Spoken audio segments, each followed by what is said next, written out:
Hi guys and welcome back. So today I'm going to be showing you how to make mincemeat. Let's begin. So just before we get into today's video, I just wanted to say a massive thank you to you all who left kind messages on my previous video, and all of the support I received on here and on Instagram has been amazing, so thank you all for that. I am back with my annual series of Bakemas.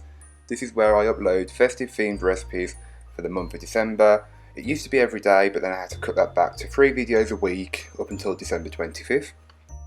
So if you enjoy festive themed recipes and baking, then stay tuned and watch this series. I will leave a link to the playlists down below of the previous years I've done Bakemas. And if you have any suggestions for future videos, leave them in the comments down below. So to make the mincemeat is really easy. One thing you should know is that you can make this in advance of up to around 2 or 3 months, as this gives it time to mature. I will leave all that in the blog write-up, and there will be a link to that in the description down below. So all you need to do is place all of your ingredients into your mixing bowl and then give it all a good mixture. The one thing I did forget to include in this clip was the apple, as I forgot to put it in here, but I do add it in later, but feel free to add it in right now with all the other ingredients.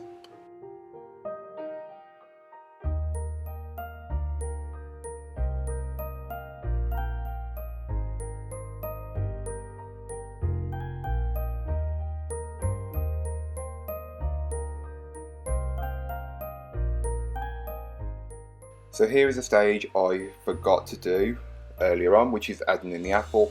All you do is add in the apple and mix it in. If you've got common sense, you'll add it in when you've got all the other ingredients, and then you won't have to do what I've done. And once you're done, just cover it back up and place it back in the fridge for 24 to 48 hours.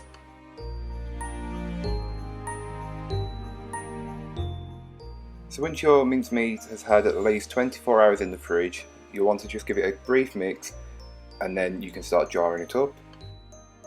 So make sure that your jars have been sterilised before use, and then you can start spooning in your mixture and get it just below the rim of the jar, and do this until you've got no mincemeat left or no jars. Feel free to mix it up and use a large jar or a small jar, whichever works best for you, as this does make a pretty good Christmas gift for a foodie type person. So feel free to make this recipe ahead of time for next year, so you could start this around 4 to 6 months before you intend on using it, as this will give it the best time to mature. This is where the flavours will develop and it will become the mincemeat mixture that you know best.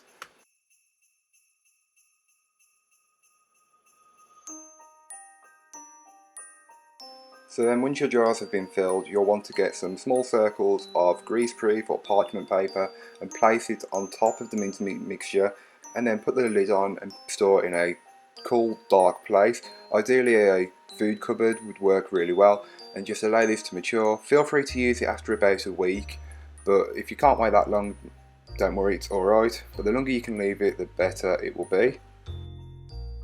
So that's all for today. I hope you enjoyed. If you did, don't forget to like, comment and subscribe for more from me.